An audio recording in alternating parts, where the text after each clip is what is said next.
Hello guys, I'm Sandip. I'm a physics faculty at IIT-JEE, and if you do remember, we have started with the new chapter that is called as laws of motion. And laws of motion, and which scientist is there for the laws of motion? That's Newton, right? Correct. Then what we studied, we have just taken the introduction of the force, and I told you the definition of the force. Definition is very important. And very simple, sweet definition is there, right? Force is what? Force is the push, right? If you do remember, I told you that you are pushing the car, or tow truck is pulling the car. Right? So push or pull is a force, we can say, and, or more accurately, we can say push or pull applied by one object on the other object. We can call it as force. Okay. Then we also have studied about the second law of motion. Sorry, not second law, first law. First law of motion. What is the first law of motion? There are actually three things that inertia we talked about. What is inertia? Inertia means inability to change. We don't want to change, right? I gave you the example that you guys don't want to study. That is your inertia, you can say, right? So we have to apply external force. Parents have to apply external force. They have to school you, then you will start studying, right? That is inertia. So inertia is dependent on what? Mass of the object, we can say. So bigger object will have the bigger inertia. Simple. Bigger mass needs a lot of force, more force to get moving, right? So there, that was inertia, and there are three types of inertia we have seen. That first one was inertia of rest, right? The body don't want to leave its motion of rest. Then we have the inertia of motion. Right? Today, if any body is in the motion, then that body do not want to change its motion, right? That was the inertia of motion. And last one was the inertia of direction. In that case, we have seen that object which is moving in the same direction do not want to change direction. If you want to change the direction, for example, take the example of bike. If you want to move the bike, change the direction, obviously we have that handle, right? If there is no handle, consider handle was broken or steering wheel of the car was broken, what will happen? Right? Car will go into the straight line. Right? You must have seen that in many movies. Right? The steering wheel of the car is come out. Right? It is broken. Then car will go in the straight line. That is called as the law or inertia of direction. So all these inertia creates our first law of motion. What is the first law of motion state? That body continues to be in state of rest or state of uniform motion, or any motion you can say, right, along the same direction unless and until acted by unbalanced external force. Right? Unbalanced means what?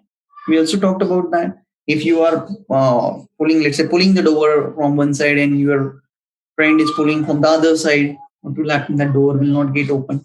Like that. That is balanced force.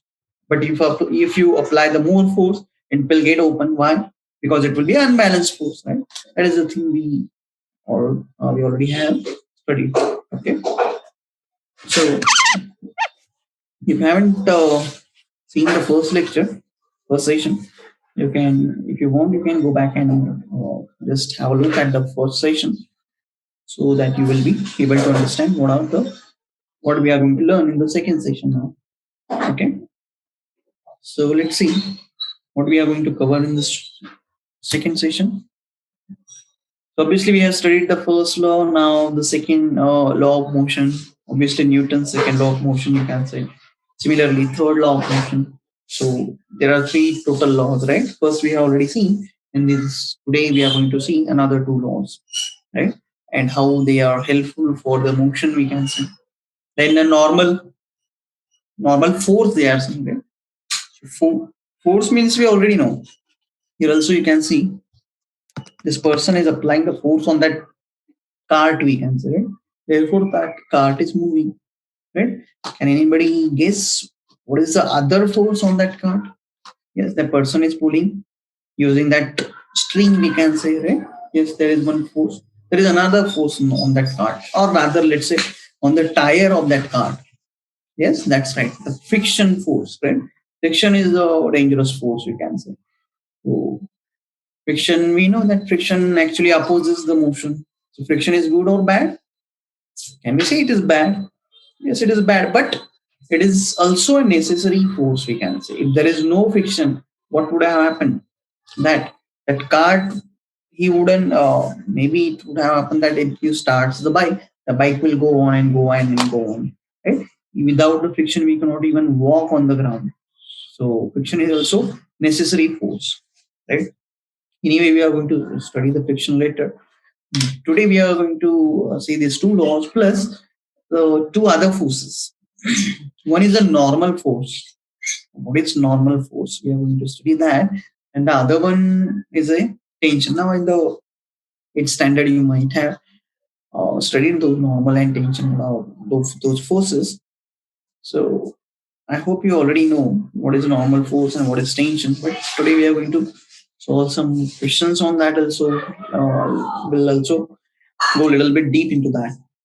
Okay. Then, so when we say tension, right? Obviously, tension is related to spring. You can say. Okay.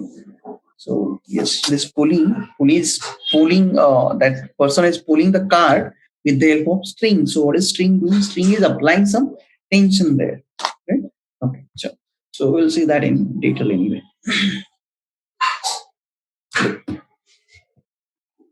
So second law of motion. So in second law of motion, there are some formulas also I can see.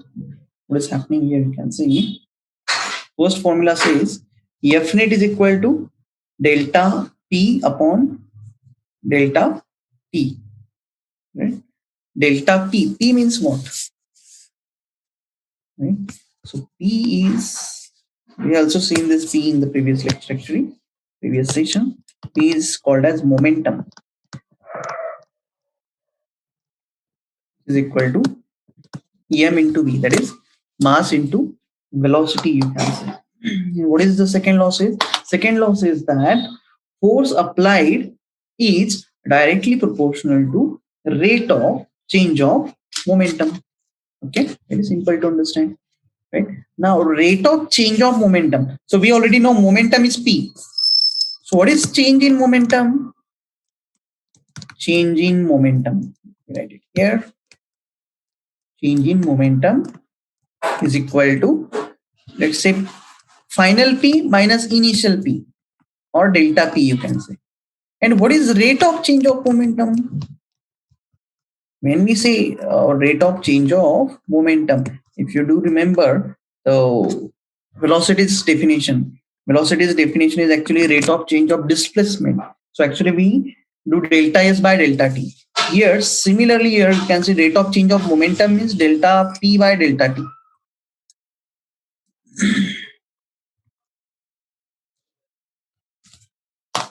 Right?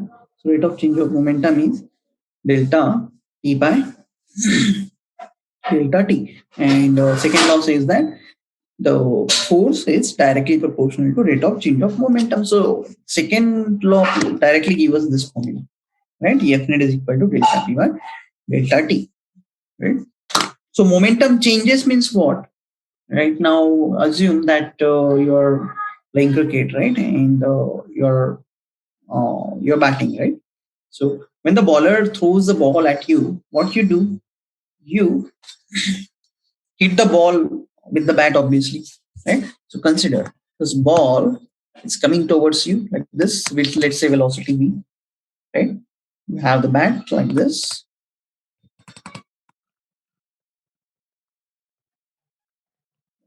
You hit it with the bat in the, let's say, opposite direction.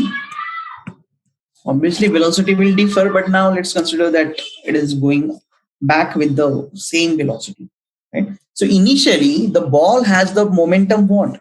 Can I say initial momentum means Pi? Pi is what? Mass into initial velocity. Let's call it U.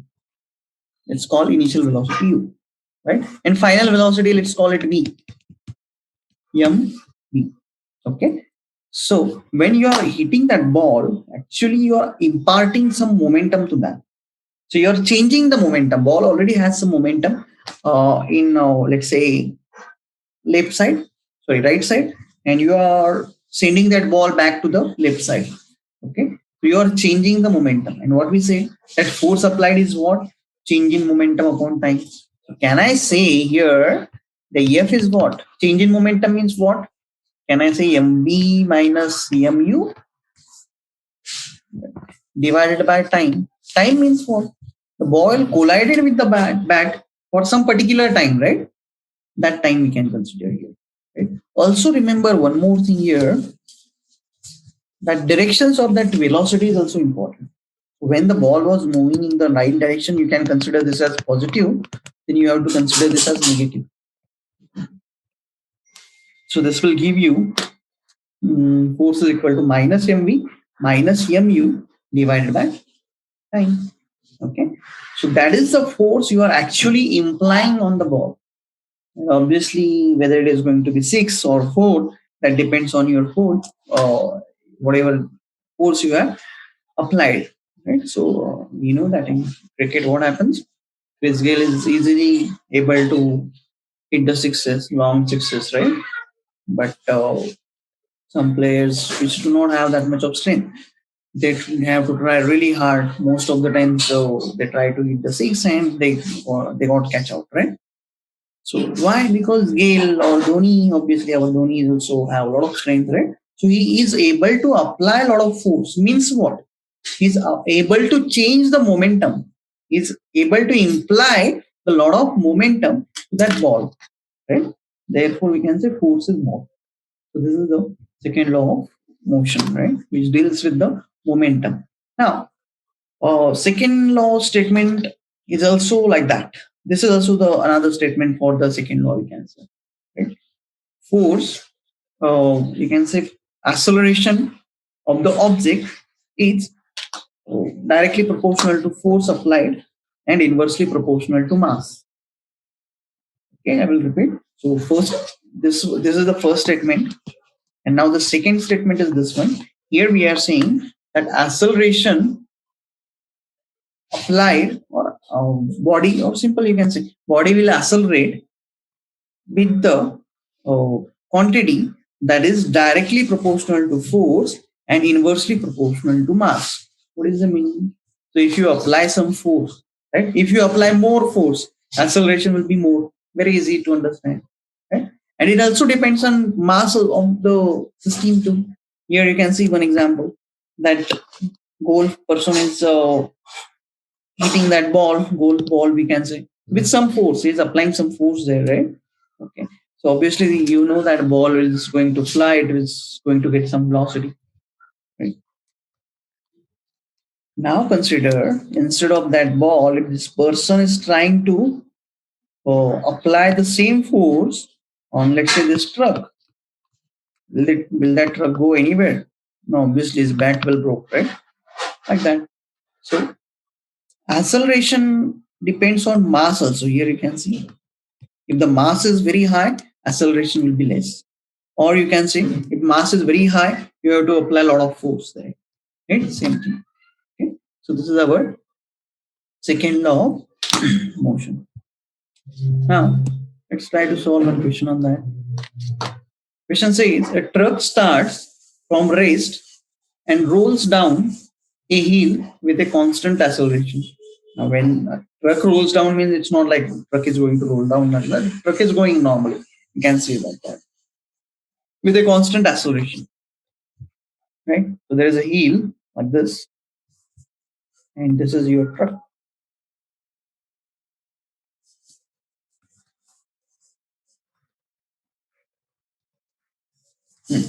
This truck is going to go like this. It travels a distance of 400. So S is equal to, let's say, 400 meter, right? And time is given as 20 seconds.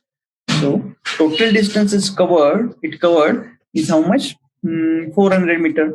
Time is 20 seconds. Okay.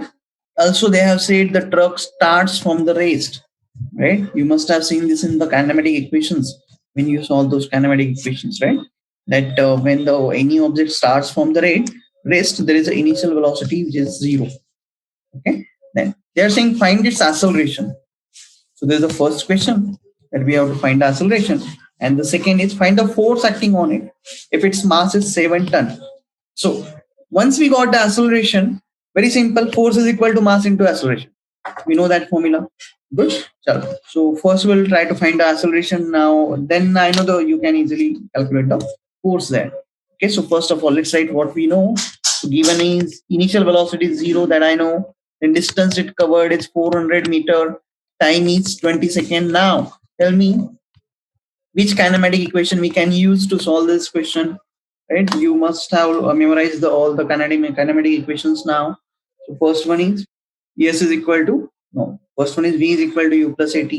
Second one is S is equal to UT plus half AT square. What is third? V square is equal to U square plus 2AS. Right? So which equation we can use? Obviously, we cannot use the equation which contains the V because we don't know the final velocity. So it only gives us the second equation, ut plus r at square. So S is how much? 400. Ut is 0 plus 1 half into. What is the acceleration here? That's what we want to calculate, right? So t square. Okay, let's take this to, can I say A will become, okay, t is also given, right? So let's substitute t, that is 20 square. So how much this becomes? Let me write this as 400. 20 square is also 400 is equal to A. 400 will get cancelled, and A, that is acceleration, is equal to 2 meter per second square. So you can see that to find the acceleration, we don't need anything. Just you can easily calculate the acceleration using your kinematic equations. That is nothing new. Now the next part is very simple. That force. How to calculate force? Very simple formula. Force is equal to mass into acceleration. Mass is given as 7 ton. Now, ton is not our SI unit. Okay, remember that. So they have given us provided us hint that 1 ton is equal to 1000 kg. So tell me, if 1 ton is equal to 1000 kg, then mass is how much? 7 tons is equal to 7 into 1000, or let's say 7000 kg. So once you got the mass, force is very easy. 7,000 into what? Acceleration, we calculated that. So 14,000 we can say is the force. And what is the unit of force? That is Newton. Okay. So remember this part, that force acting on that truck will be how much? Now 14,000 Newton. With that force, who is applying the force now here actually? So actually engine is providing the force, you can say, because how the truck is coming down, right? There's obviously gravity is there, but engine is also petrol here, applying some force using the engine, petrol, etc. So that system is doing some work there, and it is applying that force on that truck, we can say. Okay, then let's try this one now. The iron ball of mass 50 gram falls from the height of 5 ampere and rises up to 2 meter after colliding with the horizontal surface. Okay, and the time of the collision is given delta t. So we have seen one formula where there was a time given, right? Okay, so we have to use that formula. Yes, what is that formula? Force is given as, let's check. The formula is delta p by delta t, right? So let's write it here. Delta p by delta t. What is delta p? Delta p is the final, we can say final momentum minus final initial divided by delta t. And again, I know the formula mv. Let's call this as mu divided by delta t. Okay. So first of all, let's write the what is they have given us. First one is that is 50 gram. So 50 gram means, again, gram is not our SI unit, right? So what we have to do, convert it into the kg. So let's say it will become 0.05 kg. Okay. Then height of the from a height of 5 meter and rises up to 2 meter after colliding with the horizontal surface.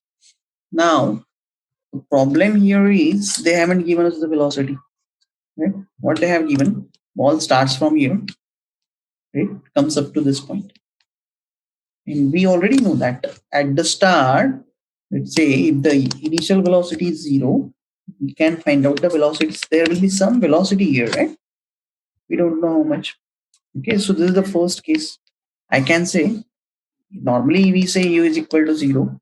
We'll do one thing. Let's call this as V2 and let's call this as V1. Okay. Now, what is V1 and V2? V1 is the velocity. I'll write it here. V1 is the velocity of ball before colliding. Before colliding ground. Just before, you can say. And V2 is the velocity of ball after colliding ground. Okay. Good. So let's me call this a just before. And this is just after, right? Just before means consider now the ball reaches up to this point and what is the velocity? That velocity is, let's say, all this as V1. Okay. And how to calculate that velocity? Again, we are going to use that free fall or kinematic equations there, right? So before going to this part, let's solve this one. So initially what you can say, initial velocity is 0. We want to calculate V1. Acceleration is almost, we can take it as minus 9.8, right? Let's take minus 10. Okay. And height is given. So displacement is also given. It is, let's say, minus 5. Why minus 5? Because displacement is in downward direction, right? Okay. And what we want to calculate? V1, right? V is our V1 in this case. So let's use our formula. Which formula you can use? Oh, we don't have T. So we have the 3 equations. In 3 equations, first equation contains T, second equation contains T. So we can use a third one. So I can say this becomes V square is equal to U square plus 2AS, right? V is our V1. So V1 is equal to, this basic formula, let's write V1 here, 0 plus 2 into minus 10 into minus 5. How much is this one? This is 100. So V1 is how much? 10. Right? Let's give it a negative sign. Why negative sign? Because it is downward. Okay. Now this is the first case. What they are saying after that? It rises up to 2 meters after colliding with the horizontal surface. Now, in second case, ball starts from here. Or let's start from here only. Right? Ball starts from here. And how much is this one? It reaches here. Right? So this is given as 2 meter. And the original was how much? Original was 5 meter. So what we want to calculate? Velocity of ball just after colliding ground. So this here we can say velocity is how much? V2. And if you do remember in the kinematic equation, that what is the topmost velocity at the topmost point? You should remember that part. That is V is equal to 0, you can say. Okay. Now let's write for the second case. So this is the first case. And now for second case, what we are going to write? U is equal to V2. Right? Initial velocity is V2 for second case when the motion starts from the ground. Right? Then final velocity is 0. Acceleration is minus 10. Displacement is how much? 2 meter. Now again, can we use the same formula? U square is equal to what? U square plus 2AS. V is 0. U is how much? V2. So V2 square minus 2 into minus 10 into 2. Right? So what I can do, let's say this becomes V2 square is equal to 40 and V2 will become root 40. Now it will be positive. Why positive? Because it is going up.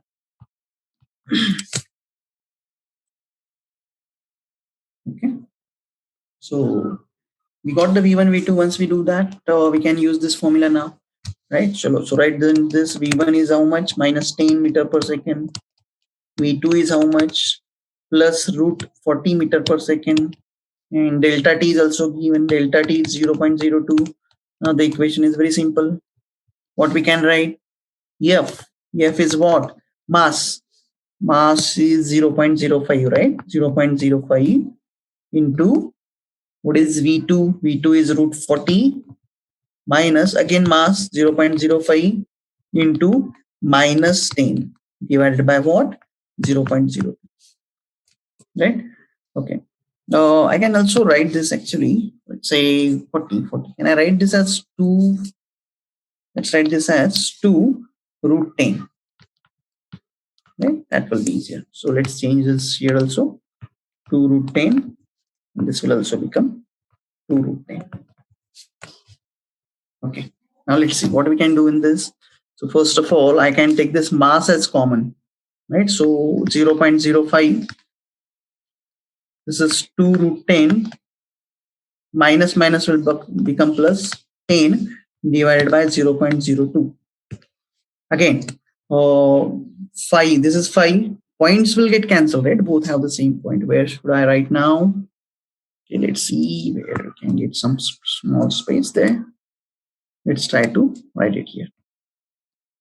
Okay, so here, what I'm getting EF as is equal to 5 by 2.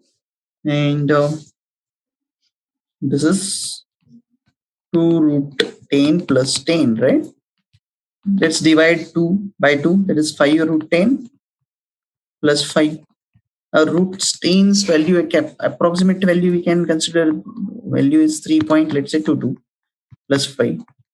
So this becomes 5 into 8.22. Let's solve this one. 10 carry will be 1. Again 5 2s are 10. 11 carry will be 1. 40 and 41 we can say. So answer will be 41.10 Newton. So this is the average contact force exerted by whom? By the horizontal surface. If you do remember, in case of bat and ball, you are exerting the force on the bat. Sorry, not bat. By bat on the ball, you can say. Here, the ball is colliding with the ground, horizontal surface. Horizontal surface is not going anywhere, right?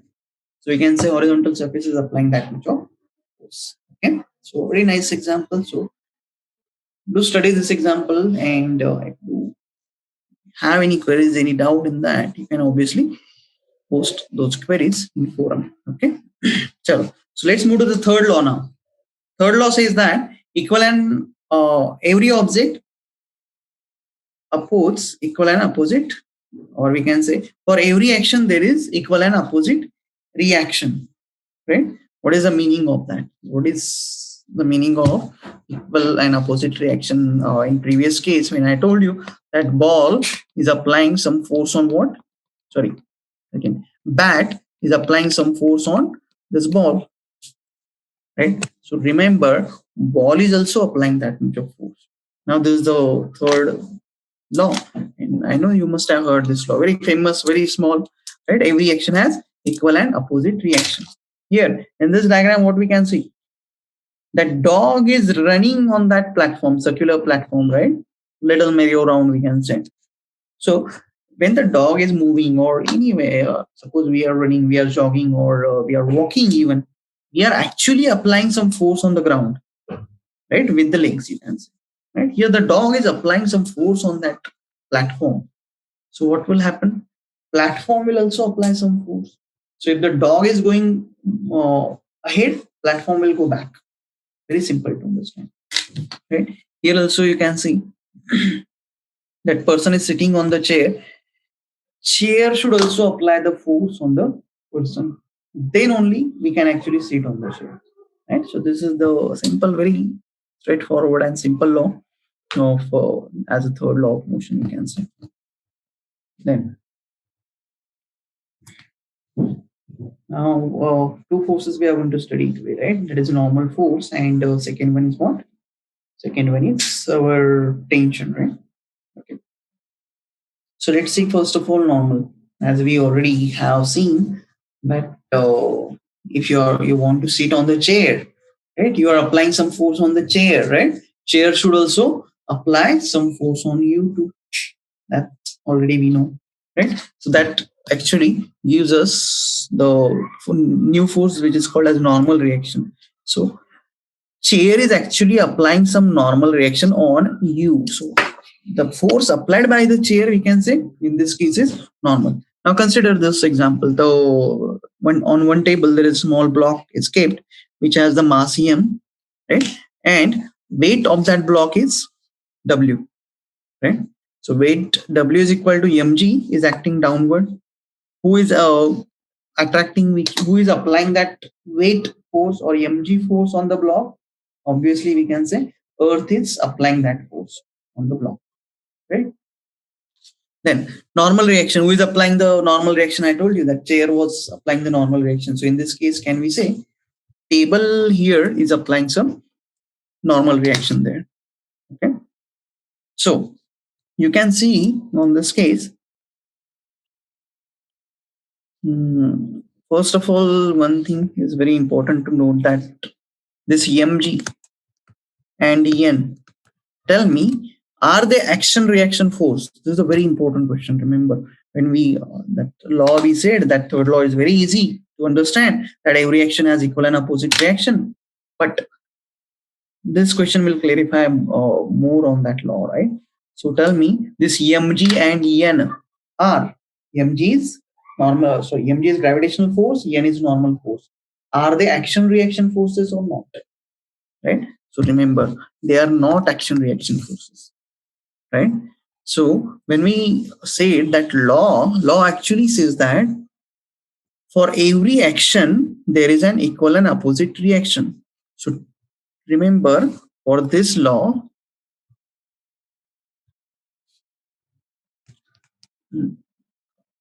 two objects should be there.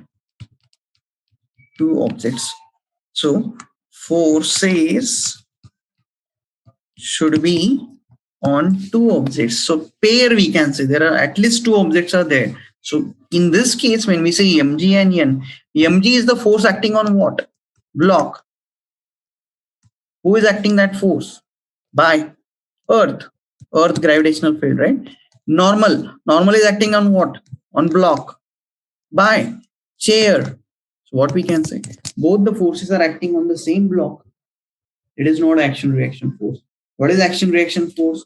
Very simple. That if one object is applying some force, then no other object should apply the same force on that, right? We have seen that bat is applying the force. So let me say force applied by, let's say apply force on a ball by bat is equal to force on a bat by ball. So you can see there are two objects.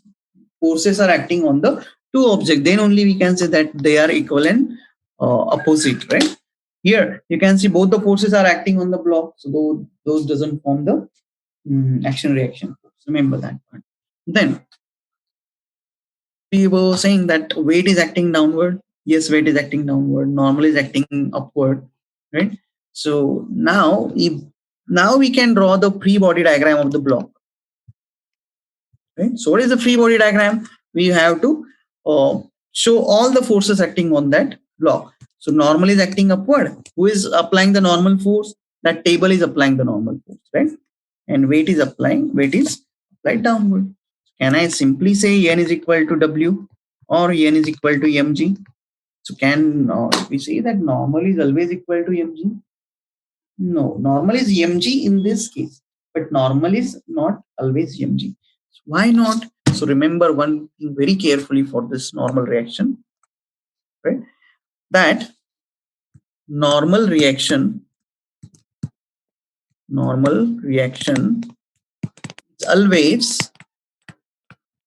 always perpendicular to the surface, right? This is a very important point when you are going to solve the difficult questions, difficult numericals on this chapters, or even in the 11, 12 JEE, CET exams, entrance exams you are going to go give, this concept is going to be very important. What is the meaning of that? Which is the surface? Perpendicular surface they are saying. So when the table is the surface, you can see normal is the perpendicular, means it is making 90-degree angle. Consider there is one slide in the garden like this, right? In the childhood, you must have played this many times. Okay. So Ladder must be here, no?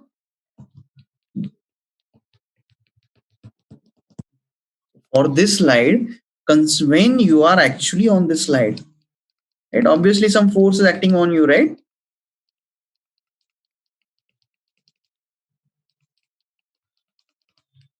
Okay, I don't know whether that person or some different kind of thing, right? Let me draw a small simple diagram, right? So you are moving down on the slide. Obviously, you will have some weight. Now that weight, also remember, in case of weight always act downward. And the normal, as I said, normal always act perpendicular to the slide. Okay, so this is a 90-degree angle. So now here you can see, yes, normal is not mg. Here we could have said, yes, normal is equal to w. They are vertically opposite forces. But here normal is on there somewhere, mg is downward. So it's not like that. Okay? So n is not equal to mg in this case. So remember this part about the normal. Then what exactly is the normal reaction? So normal reaction is the type of electrostatic force. If you do remember in the previous session that we have already studied 4 fundamental forces, right? Normal reaction is the type of, you can say, electromagnetic force or electrostatic force. Why electrostatic force? Because there are some molecules, we can say, right? Any two objects, even we are made up of atoms, right? So if we are made up of atoms, must be electrons and protons, everything, right? So this tables molecules and that boxes molecules or objects molecules offer some electrostatic force, we can say, right? And always remember, it is also a pushing force. This is about normal. Now let's see, find the normal reaction at the interfaces of 1 and 2. So you want to find a normal reaction, let's say first offered by, let's say, this surface. Let's call this as N1, right? Or N2 they are saying. So the N2 is acting here. And this M2, if you consider this M2 block as a table. Now this is our table. So it is also going to apply some N1 force. And even though they have shown something like that, that is not the direction of the force. We already know the direction of the force is perpendicular to the surface. Right? Like this. Okay. So let's first of all see how many forces are acting on that red block. What I can say for that red block, if I draw the MBD, M1G is acting downward and N1 is acting upward. Right? So N1 is equal to M1G is our basic formula. Right? What are the forces acting on that, let's say, second block, M2 block? So M2G is acting downward. That's correct. N2 is applied by whom? That ground, we can say. There is one more force. Right? Remember, when N1, when the second block, M2 block, gives the force N2, applies the force N2 on the M1, remember, M1 also applies the same force. How much? N1 again, right? So you can see here, we have said that this is N1, right? That blue block is applying N1 force on the above upper block. Same, upper block also applies the force N1 on that. Okay, now this becomes the FBD of the N2. So N1 we already got. They asked us N1 and N2. Let's solve for this one. Can I say N2 is equal to N1 plus M2G? Yes. Why? Downward forces is equal to upward forces. N1 I already know the value of N1. So M1 plus M2G, or I can say N2 becomes M1 plus M2 into G. Very simple to understand. Okay.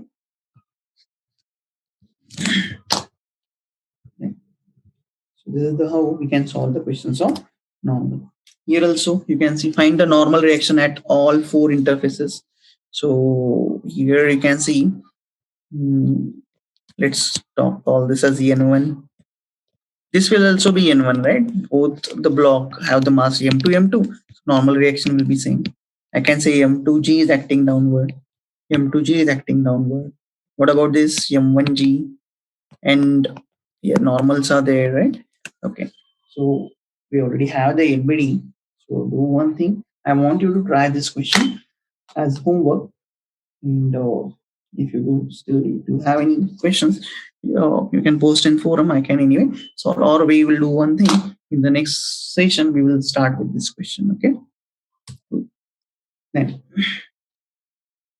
let's talk about the tension now. Now tension is the force in the string. So obviously, whenever there is a string, there will be a tension. Always remember that tension is always a pulling force. Tension is a pulling force. What is the meaning of pulling force? Very simple. Consider instead of one, I am applying attaching two blocks there, right? So two strings are there, right? So what will happen here? For this block, if I talk about this block, here I have to show the direction of the tension like this. In the bottom, this is the direction of the tension for this particular block. If I talk about the second block, tension will be like this. So you can see on the same string, direction is different for the different block. Why? Because every time, remember, every time when we show the string, when we show the tension, it should look like we are pulling the box wherever is the string. So the string was downward for the first block, right? For this first block, it is downward, so it should look like it is pulling downward. So this is the basic concept in that. So tension is equal to mg, you can say, right? Here two forces are acting, so we can directly say T is equal to mg. Weight is our downward force, so this will become your formula. Also remember what to remember. Pulling force is very important thing, right? And tension is also electrostatic force. Both normal and tension are electrostatic forces. Okay. Now here the question says find the tension in the two strings. Again, I already drawn that diagram, right? Initially. So let's show. It says this is T1. What I told you that it is downward direction, but the tension's value is same. So both are T2. They are not going to change. And what we can say, this becomes mg. Can I say this is also mg? Because gravitational force is also attracting both the blocks. So let's draw FBD here. So what I can say, this is T1 and this is our what? mg, and T2 is also there on this first block, right? Let's talk about the second block. So draw the FBD of the second block. So let's say this is first block and this is second block. For second block, how many forces are there? mg is acting downward and tension T2 is acting upward, right? Now we already know that we have to apply what we have to do. We have to equate the vertically opposite forces, right? Even we did the same case in the normals problem. Also we are going to do here also.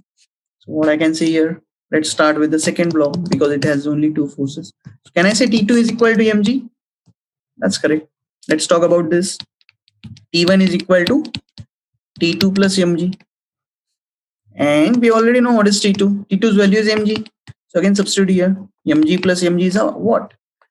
Twice mg, right? Very easy to solve, right? So just draw the FBDs and you can easily tell how much tension is there in the string. Okay, good. So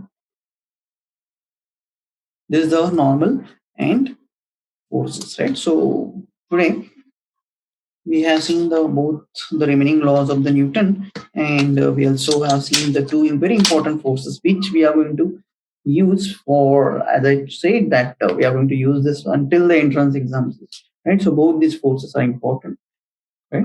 Okay, so please try to solve those questions. So I also gave you one question for as a homework, right? We'll solve that anyway in next session, but try to solve that.